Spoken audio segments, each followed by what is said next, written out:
Okay, so I had prepared 3 talking points. What is a CRM and how can it help manage a community? Lou, you just did that fantastically. So I'm going to go to the next point that I will talk to you about. And I don't know, for some reason, my slides aren't advancing. So just give me a second. Oh, there you go. So I'm going to give you a quick introduction to HubSpot, and then we can go into a live demo. All right, so I'm having trouble. All right, so what is a CRM? CRM stands for Customer Relationship Management. I call it right now a community relationship management tool. And it's a great way to manage the external interactions and relationships that drive the success of a community, as it allows to store member information in a secure and organized way. You can create member groups and subgroups by interest in HubSpot, which I find very useful. You can manage and track email campaigns all in one place. You can collaborate with your team. You can have multiple people from your own team use the same HubSpot account. You can give different varied accesses. So somebody can be an admin, but other people can only do specific tasks. This makes all of the information about the community and the members available to everyone in the internal team. And I think it's a nice tool to collaborate better inside and outside the organization. And then it also obviously increases productivity and reach, because you can very quickly go pull up the information that you're looking for instead of having to send emails or ask your colleagues about this or that interaction. All right, so I have this short video. It's from HubSpot, and it's 2.5 minutes, but we're gonna start at the minute so that you can have an idea about what HubSpot thinks about HubSpot, and then I'm gonna walk you through a couple of talking points here. So I'm just gonna I'm hoping you can hear it. This is the one thing we did not test while we were doing the testing here. Let me know if you can hear the sound. Can you?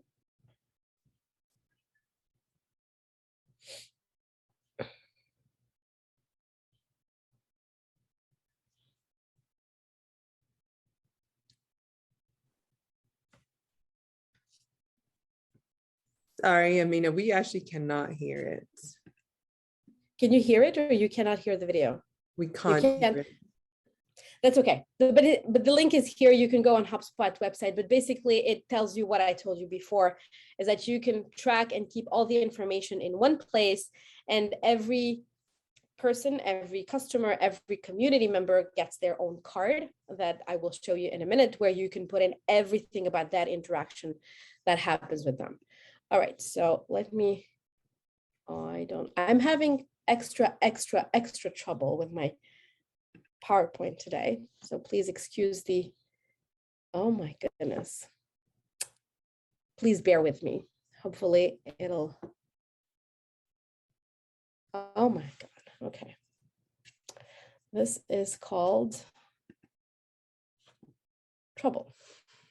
Give me 1 second, I need to reload the page.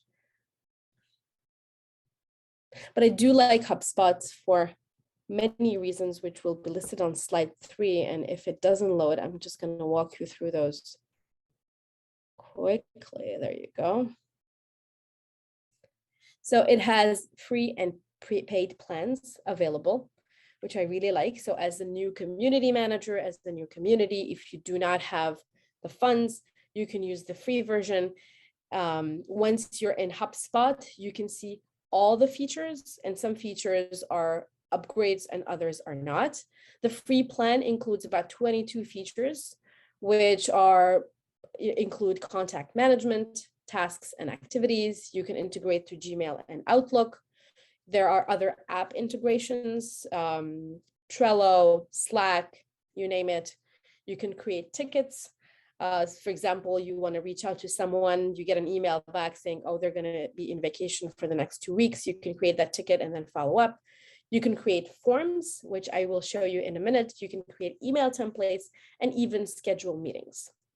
And I thought this was also a very interesting point, is that they are, if you're a nonprofit looking to apply and work with HubSpot, you can apply and you would get a 40% discount on HubSpot products. So there's a link in the presentation, which I think might be really interesting to explore for nonprofits. All right, so let's go to HubSpot. Hopefully it's working. So this is the main page. Before I go into the account, I wanted to highlight this resource section. Oops.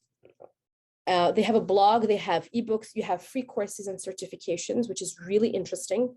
And they even tell you that it's, it's a 6-hour engagement and you have a test at the end and then you get a certificate.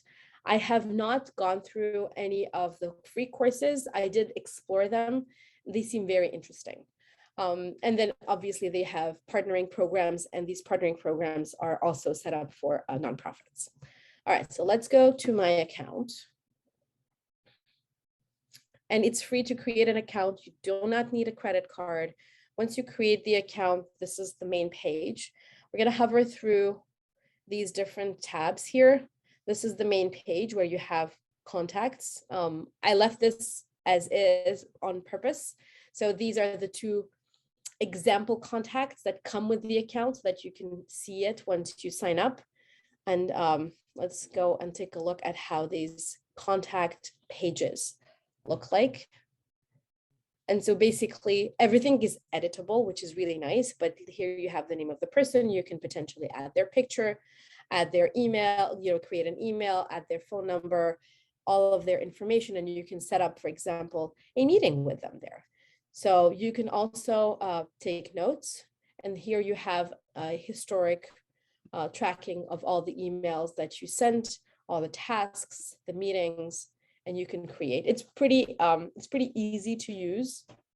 You just have to hover through all of these options, and then you can fill out.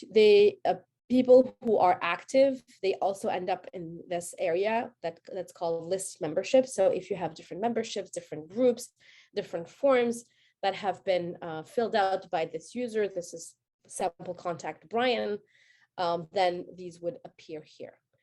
You can add any attachments you might want, which is really nice. You can expand all of these, but you can also collapse them as well. So this is contact, and you can assign the contact. Let's say you have 2 or 3 people on your team. You can assign the ownership to yourself or to other team members, which is pretty easy to do. And there is an activity date also here. But let's say you have 100 people in your community and you decide to use HubSpot. So you could create the contacts one by one, or you can download an Excel template where you would add in this information and you would upload it into HubSpot, and then that would be done pretty quickly and pretty easily, which is, I think, a really nice feature. And you can look at your contacts. There are unassigned contacts, but you can create a number of contacts as you'd like. Really quickly, I'm going to click on this. I'm looking at the clock to make sure that I'm within the time, but you can enter email, first name, last name, and depending on the email, on the affiliation, it will recognize the company and it will fill out the information.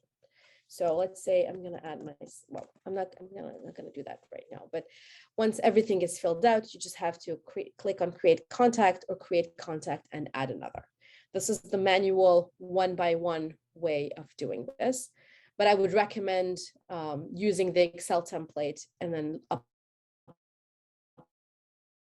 uploading this. Have a stable where you fill out first name, last name, email, any contact information, and then you'll have it here in HubSpot. So if we click here, so you have you could then, once you have your contacts in HubSpot, you can look at contacts individually, you can look at companies, you could look at calls, activity feed, and even lists. So lists is a really nice feature, and this is what I was talking to you about. You can create a list. Actually, you can create multiple lists. In the free version, you have a limited number of active lists. What that means is that it would automatically, let's say you have a form that people fill out and it's attached to this list, and everyone who fills out that form will end up on this active list. So it's a live updated list. You have also static lists, which you have to manually add contacts to. In the free version of HubSpot, you do have a limited number of active lists, but let's say you've used them all and you don't want to subscribe, then you can just transform it in a static list and then go from there. And then it can be company-based or contact-based, you name it, you can do pretty much anything that you like. And then it will also show you the recently deleted list and the unused list. In the conversation tabs, to be honest, I don't really use it, but you could use HubSpot as an email, as a place where you could compose, write emails, and send out emails. And this way, multiple people can have access to the inbox. The part that I really like and that I use regularly is in the marketing tab, the email. So here you can send out, you can create emails. Hold on. What is it? Okay, get started. So you can send out emails up to 2,000 email for up to 2,000 recipients per month. And that gets reset at the beginning of every month. You can add an email provider like MailChimp, or you can create your own email. You can import contacts, you can have opt-out lists, you can even set the GDPR rules here, and people will get or not the emails depending on their choices. And you can create an email, and there are multiple templates, which I think are really nice. And they're free also. So for example, you can create a welcome email or a newsletter email. And all of these, as soon as it loads, all of these are customizable, yes. All of these parts are customizable. The design is customizable. You can use any number of templates, any number of text styles, but the content and the way the content shows up is also very nicely customizable. And I really like this. And you can, once you have a template email, you can clone it and reuse the parts that you typically want to keep into those emails. And then you can add this up here. And then the nice thing is that you can select the recipients you want to send these emails to. You can also stop sending emails to unengaged contacts. And you can send it when you're ready, or you can schedule send it. And before the emails go out, you can send a test email to yourself and take a look before anything goes out, test out links and all of these things. Excuse me. All right. And this is, the email is really the part that I really like to use. The other interesting thing is that you can create forms. And I'm going to take a sip of water, if you excuse me for a minute. And I'm even going to mute myself. You can create an embedded form, a standalone page, a pop-up box, any type you want, but let's explore really quickly the embedded form. And it can be a registration form, contact form, newsletter sign up, you name it. All of these templates are available and editable. So let's say we click on a newsletter sign up, it'll populate with the minimal information here. And then all of these boxes can be dragged and dropped here, and you'll get the customizable form that you can then embed on your website, for example.